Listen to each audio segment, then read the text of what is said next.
Mr. Roman, are you aware that we are sending $40 million a week to the Taliban? Yes, sir. Can you name other instances of foreign aid going to terrorist organizations? We have assisted. It's going to be a long list. Get ready. Al-Shabaab in Somalia. There's been instances of the Khamsi network in Sudan, Hamas, Islamic Jihad, Hezbollah, Kataib al-Hezbollah, Hayat Tahrir al-Shams in Syria. Dozens of terror organizations have received indirect assistance from U.S. foreign aid. Hi guys, this is Sahar TV, and in today's video we'll see Greg Roman, the executive director of the Middle East Forum, talking about how over $122 million in funds end up in the hands of terrorist organizations around the Middle East. Terrorist organizations that want to destroy the United States. Let's take a look. Madam Chairman, ranking member, and distinguished members of this committee, thank you for the opportunity to speak today. My name is Greg Roman, director of the Middle East Forum, and I'm here because there's a fox loose in the henhouse of our foreign aid system. A system intended to uplift lives abroad that instead has funneled millions of taxpayer dollars to radical and terrorist-linked organizations. If we don't fix these fences now, we risk fueling violence against our allies, our troops, and potentially ourselves. Let me be clear. This is a problem that began under the Obama administration and was exacerbated under the Biden administration. It's a problem that has been brewing across both of these 12 years of governance by a bureaucracy so insulated it can't always tell teachers from terrorists. The result is moral confusion among grant officers who unwittingly, and in some cases, may intentionally bankroll extremist causes. At the Middle East Forum, for the last 12 years, we've engaged in oversight over all public spending relating to foreign aid, specifically those relating to Middle East and Islamist causes. And we have identified over $122 million, which has ended up supporting radical organizations or even directly bankrolling organizations which are considered to be terrorists by the U.S. government. That's not pocket change. That's a jackpot for the wrong crowd. In terms of our specific findings, World Vision. Over the past 2 decades, this major evangelical NGO has received nearly $2 billion from USAID. But in 2014, World Vision facilitated a $125,000 grant to the Islamic Relief Agency, an entity linked to Al-Qaeda. Even after a whistleblower raised red flags, USAID rammed through the funding, pressured by World Vision, Sudanese warlords, and even U.S. officials who lobbied to delist the terror organization. Helping Hand Relief and Development. In 2023, only 2 years ago, it received a $78,000 grant from USAID, despite openly working with the terrorists who orchestrated the 2008 Mumbai massacre in India. Worse, the offer and grant came after the USAID Inspector General launched an investigation into a prior grant to the same group. The Jamal Trust Bank in Lebanon. The USAID dollars helped pad the pockets of this financial institution, later designated by the U.S. Treasury Department as a terror sponsor for sponsoring Hezbollah. This was no mere oversight. It points to a broken system that handed cash to a future terror financing entity. Some graphical evidence. Behind me, you'll see the Bayadar and Unlimited Friends Association, 2 groups in Gaza. Members of the Gazan charity Bayadar cozy up to senior members of the Hamas Politburo, like Abdul Salam Haniyeh, the son of slaughtered Hamas leader Ismail Haniyeh, credited as one of the planners of the October 7th attacks on Israel, which kill Israelis and American citizens. Meanwhile, UFA officials have called for their lands to be cleansed from the so-called, quote, impurity of the Jews. You'll see behind me 4 images which don't just show members of Bayadar and UFA associating with members of Hamas, but also USAID officials, employees of the U.S. government, receiving awards because of their cooperation with these 2 Hamas-linked entities. You even have a Facebook post from a few years ago, which is the USAID office in Jerusalem celebrating their relationship with a Hamas entity. I can't find anything more disgusting. And as the ranking member said, we're looking for evidence. This is not a conspiracy. This is a U.S. government communication. Lastly, masking the money trail. Billions of dollars in USAID grants are lumped under miscellaneous foreign awardees, making it impossible for Congress, the media, or the public to track who's really getting the funds. According to public testimony in another hearing in this Congress, a portion of this money has ended up in the hands of Al-Qaeda affiliates in Syria. How does this happen?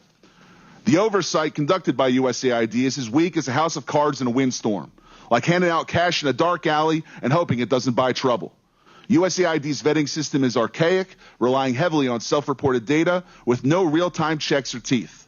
Primary grantees are entrusted to vet their own subcontractors, even when those grantees themselves might sympathize with radical causes.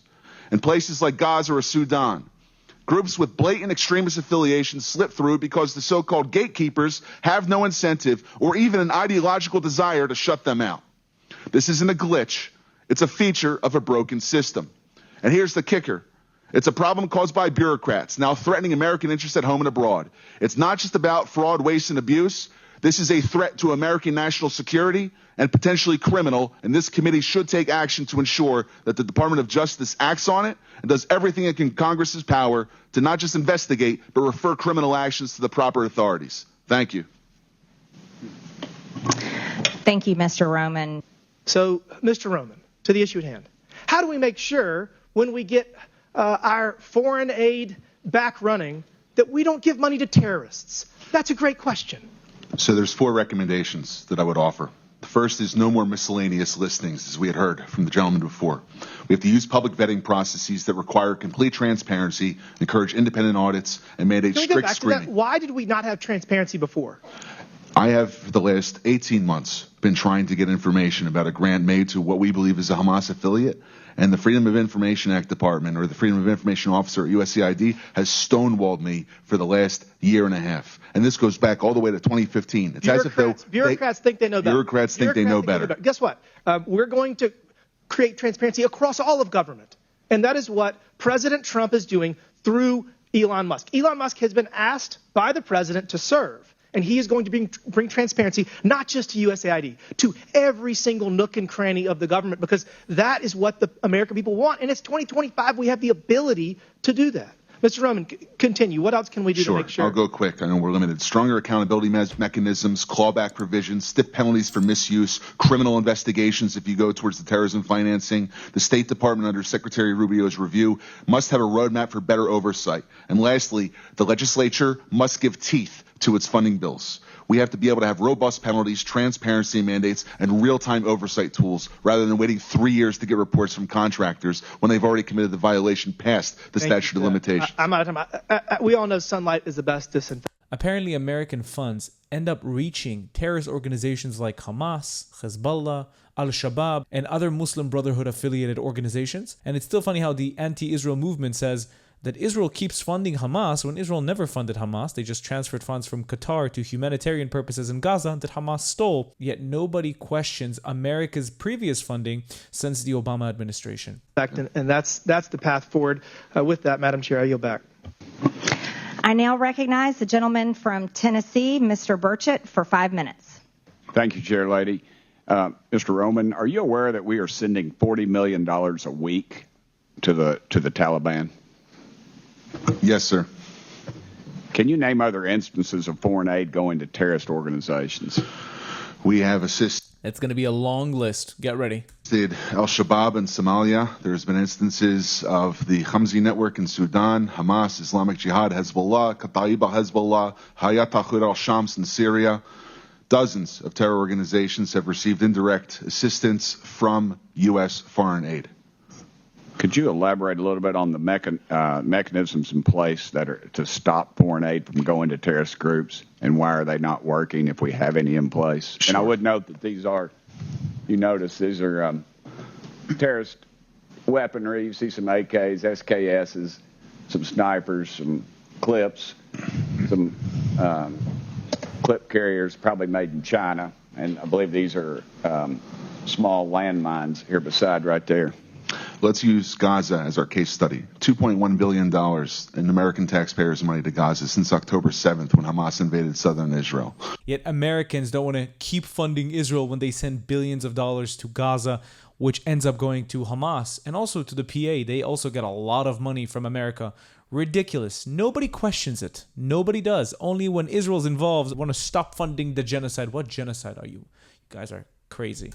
USAID money was going in terms of an emergency use authorization to try to go to parties that USAID formerly had a relationship with in the Gaza Strip. They had to have been vetted by OFAC. They should have been vetted against the special designated terror list from the State Department and from other Treasury organizations. Waivers were granted because they said that there was an emergency use to have that money come in to Gaza, thereby jettisoning the usual typical screening procedures. As a result, 90% of aid that was going from the United States by way of its agents in Gaza ended up in Hamas-controlled areas. And this is ridiculous. Essentially, what the U.S. assistance to Gaza did was underwrite the ability for Hamas to survive until the ceasefire was just passed a few weeks ago. When you send money to Lebanon and Hezbollah controls Lebanon, how do you think the money ends up going to Hezbollah? They take it. They steal it from the people. Same applies to Hamas in Gaza. They take it from the civilians. They take it from the humanitarian purposes it was intended for. They take it because they dominate the Gaza Strip and they'll do everything in their power. It's not only that. I don't know if you remember, there was a case with a woman called Islam Hijazi. She was getting some funds from international organizations and Hamas requested to get the funds from Islam Hijazi. She refused and they killed her for the money. They killed her. They're terrorists. Well, what do you expect? There was no strategic thought for it, and there was no screening. Seems like the emergency might have been armed terrorists to kill civilians. Would that be accurate? That's accurate, and even more than that, Samantha Powers, the administrator for USAID, was intent on having Israel not be able to defend itself. Absolutely unbelievable. You see people going around the United States protesting, Israel's funding Hamas, Israel wants Hamas to prosper, Israel's funding Hezbollah, Israel funding this, Israel's funding ISIS, people say. Yet, people don't notice that America is indirectly funding Hamas, Hezbollah, Al-Shabaab, and other Muslim Brotherhood-affiliated terrorist organizations right under your noses. Yet nobody from these anti-Israel protests questions it or gets angry about it. How come? Is it because people are anti-Jewish? Most likely. They don't care funding terrorists. They don't care funding people who want to destroy America. They don't care. As long as Israel is destroyed, we are good to go. Absolutely pathetic. I'll include the link to the full video in the description below so you can watch the whole thing. Thank you so much for watching this video. Don't forget to like, comment, and subscribe. If you'd like to support me financially, you can do that using Buy Me Coffee or Patreon down in the links in the description. You can also join the Discord that we opened, and you can become a YouTube member and enjoy specific YouTube perks. Thank you so much, and I'll see you again in the next video. Bye-bye.